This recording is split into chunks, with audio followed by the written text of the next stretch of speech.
Vamos a orar. Padre Santo, le damos muchas gracias por la bendición de tener una iglesia local, tener un pastor y por los dones del Espíritu Santo que están creciendo y fluyen ministrando. También le pedimos por cada corazón para que se abra y que reciba su palabra con la vida que el Espíritu le imparte, y que usted lo que hoy piensa lograr, lo logre en cada uno, dándole más allá de lo que espera. Le ruego, Señor, que las mentes estén atraídas por su palabra y que haya bendición en respaldo a ella. En el nombre de Jesús, amén. Amén. Pueden sentarse, hermanos.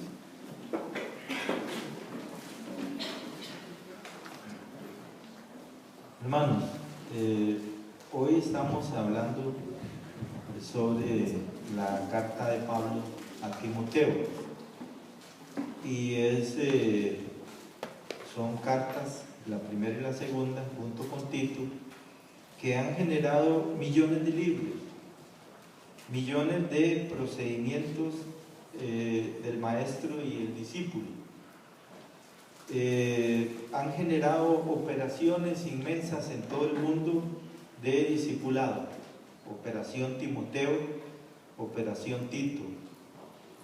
Toda clase de planes se han hecho con esta relación entre Pablo y el discípulo Timoteo. Timoteo significa alguien que ama a Dios con amor agape. Cuando él nació le pusieron que él nació para amar a Dios con amor agape. Y quiero decirles que Timoteo se convirtió en Listra. Listra es una ciudad de Turquía, lo que hoy es Turquía. La madre de Timoteo era cristiana, pero también era judía. O sea, ella practicó el judaísmo y ahora abrazó el cristianismo. Con base a esta regla, ella educa a su niño basándose en la ley y los profetas. El padre de Timoteo es griego. Por lo tanto, Timoteo es, por así decirlo, una mezcla de judía con griego, y él creció en una ciudad pagana que es Listra. Pablo vio que este muchacho, como a los 20 años, se convierte, y él se pone al servicio del Señor, aprendiendo directamente y acompañando a Pablo. Y Pablo lo vio tan potencialmente desarrollado que lo dejó en Éfeso. Éfeso es la capital de Turquía. La capital, o era, digamos, la ciudad capital de Turquía. En ese tiempo Turquía era el centro del mundo, porque era el enlace entre el oriente y el occidente. Y Pablo deja a Timoteo con la misión de hacer varias cosas. Número 1, enfrentar falsos maestros. Número 2, supervisar la adoración pública. Y número 3, guiar la iglesia en la elección de líderes.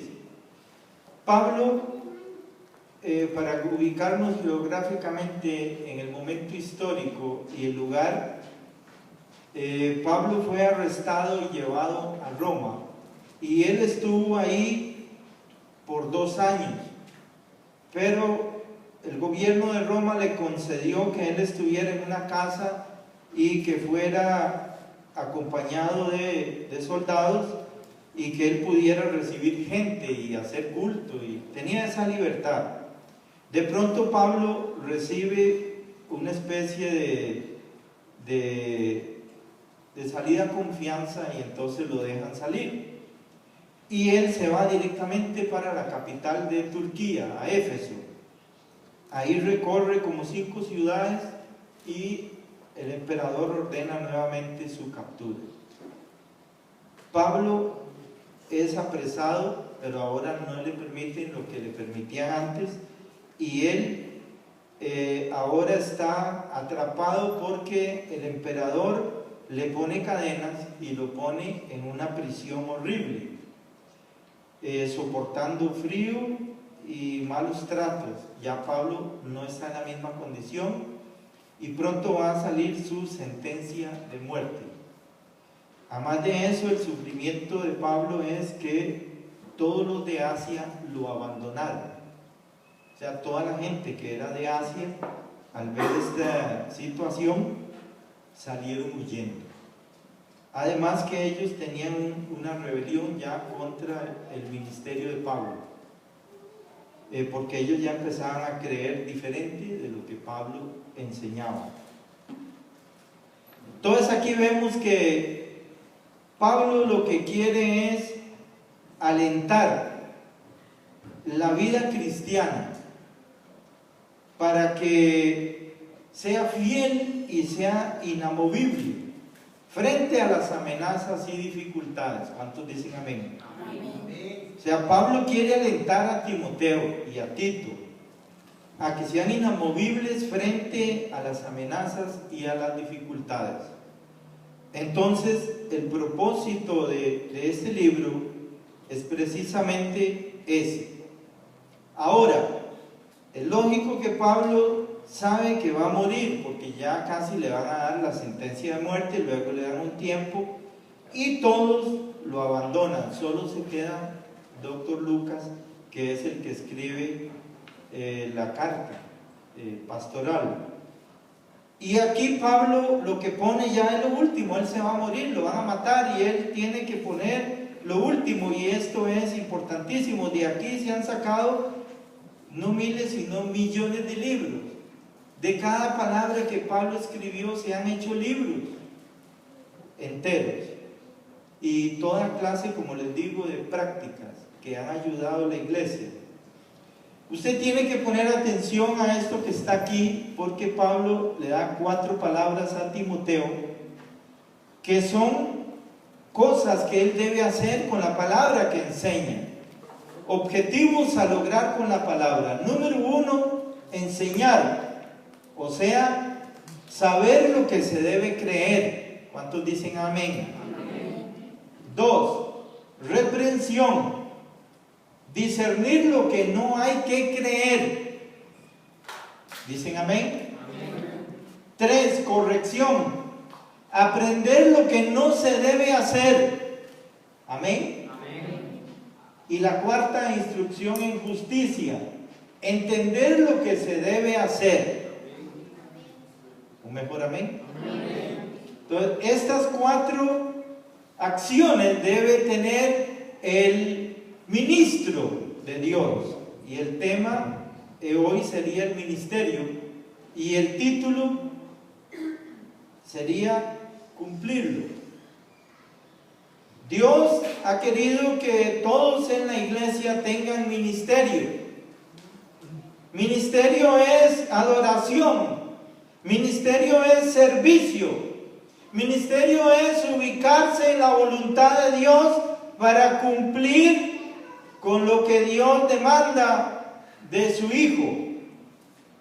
Y aquí encontramos algo. Dios ha establecido un límite hasta donde Él permitirá que avance la apostasía y la incredulidad dentro de la iglesia. La iglesia donde nació Timoteo murió. La iglesia de Éfeso murió. Las iglesias de Turquía murieron. ¿Por qué murieron? Porque Dios ha establecido un límite hasta donde Él va a permitir apostasía e incredulidad dentro de la iglesia. Dios no va a soportar eternamente los errores de la iglesia. Dios exige que la iglesia debe madurar, que la iglesia debe hacer el ministerio, pero tiene que hacerlo bien. ¿Cuántos dicen amén? Amén. En ausencia del Señor Jesús, cuando Él sube al cielo, Él establece un instrumento testimonial en la tierra. Alguien que va a dar testimonio. Y este testimonio debe cumplir características. Y Él escoge la iglesia para que sea su instrumento testimonial. Pero la iglesia debe tener 5 características para poder cumplir con ese testimonio. 1, separarse del mundo. Digan todos, separarse del mundo. 2, dedicarse a los intereses del Señor. Díganlo todos, dedicarse a los intereses del Señor. 3, fidelidad a la palabra. 4, conducta moral intachable. Y 5, ser columna y baluarte de la verdad. Aquí vamos a encontrar que la iglesia está 35 años después de nacida. Y Pablo, el gran hombre que fue el primero que escribió un libro del Nuevo Testamento, precisamente Primera Tesalonicenses. Este hombre fue el que empezó a escribir porque nadie quería escribir, porque todos pensaban que Jesús ya venía. Cuando empezaron a pensar que no iba a venir tan pronto, empezaron a escribir para que quedara para los discípulos que siguieran la doctrina y la forma en que debe vivir el ministro. Entonces aquí el ministro debe separarse del mundo. Juan lo aclara un poco y dice: no améis el mundo. Si alguno ama el mundo, el amor del Padre no está en él. Dedicarse a los intereses del Señor, ser fiel a la palabra, conducta moral intachable. Y aquí tenemos una crisis en la iglesia actual. La iglesia actual se bajó el umbral moral y es una iglesia muy acomodada con el mundo, y el mundo le levantó el umbral moral. Y esto ha confundido la iglesia porque no se distingue. Pero la conducta moral de la iglesia a través de la historia siempre fue elevadísima en relación a los paganos. Los paganos tenían una conducta moral degradada, decadente. Y la iglesia siempre mostraba una conducta moral intachable, y esto llamaba mucho la atención. Además, la iglesia es columna y baluarte de la verdad, porque habría de venir una iglesia falsa a enseñar cosas falsas, a engañar a la población con la misma Biblia. Se habrían de levantar pastores falsos, pastores que no eran llamados por Cristo ni tenían el don de Cristo, sino que sencillamente, fuera por el discurso o por habilidades de lo que fuera, engañaban a los discípulos. Y aquí encontramos que Pablo está diciéndole algo muy importante